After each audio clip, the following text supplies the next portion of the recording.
Hello, everyone. Just wanted to share a quick update with you here. I got a bunch of articles here. I'm not going to read them all. The video would be like an hour long, but I'll leave the links in the description so you can research further, look into it. Just wanted to kind of put all these pieces of the puzzle together here so you can get a good idea of what's really going on around the world here. Sometimes it's hard getting bit by bit spread out over time. You don't really see it once it's all together. You can get a really good idea.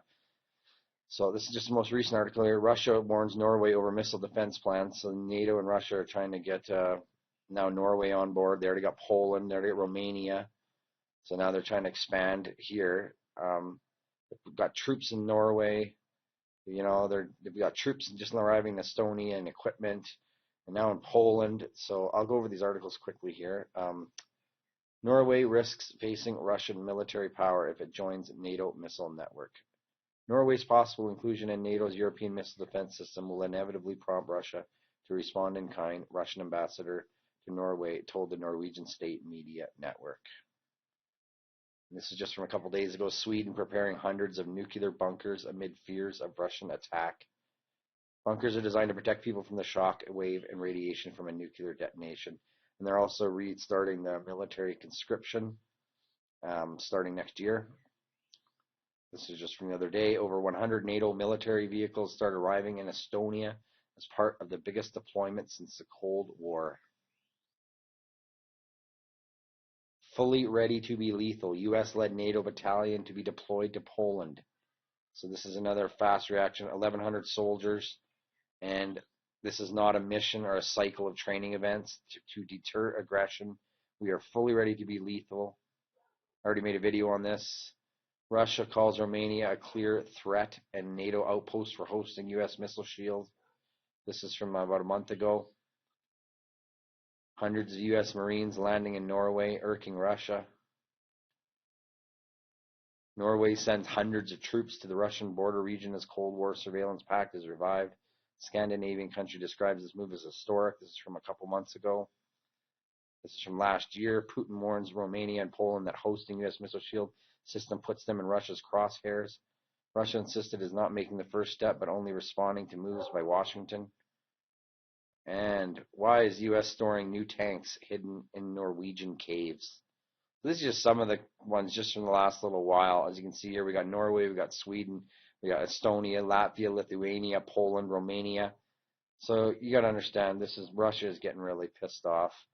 I can imagine if this was the other way around and Russia was like doing all this stuff on the Canadian border and at the Mexican border and right up against it and putting tanks and missile defense shields in Canada and putting them in Mexico and cornering them. And, I don't know. I don't think this is very dangerous. They should be talking to these people and trying to work together, not keep building up tensions like this. This is not good, especially with Russia and China uniting. If there was a war, it would be very bad.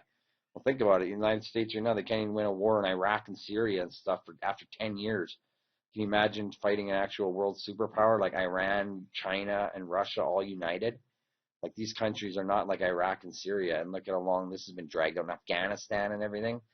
This is just, these people are playing with fire, and, potentially millions of people's lives could be at risk. It's very dangerous.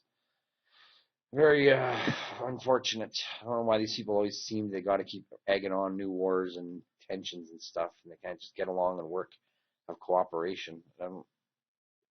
I think it's because Russia and China are the only threats to the U.S. world superpower status in the next coming 25, 50 years. They're the only ones that are a viable, serious threat to take down the U.S. dollar as the world's reserve currency. China kind of wants to influence the Asian region and be the superpower over there with like Australia, New Zealand, and Malaysia, and Japan, and all that. And then Russia kind of wants to be a player in the Middle East and in Europe. And the United States basically just wants to say, no, we control everything and we influence every area of the world. And our foreign policy is the only one that gets instituted and implemented. And we don't share power. It's not a multipolar world. It's a unipolar world. Our corporations get to go in and rebuild all these places and get all the contracts, our big Fortune 500 companies. I think that's what it's about. It's about the U.S. maintaining its global world empire, not sharing power with everyone else. And Russia and China seem to be the only ones that are a serious potential up-and-coming threat to that. So I think that's what this is more all about. Who knows? I mean, I'm sure there's other factors in, but Anyways, I just thought I'd share this with you guys. Check out some of these articles. It's not looking good by the day. It keeps ramping up. This is on top of the whole China, South China Sea, Japan and North Korea thing, on top of all the Middle East stuff. The world's really a mess right now.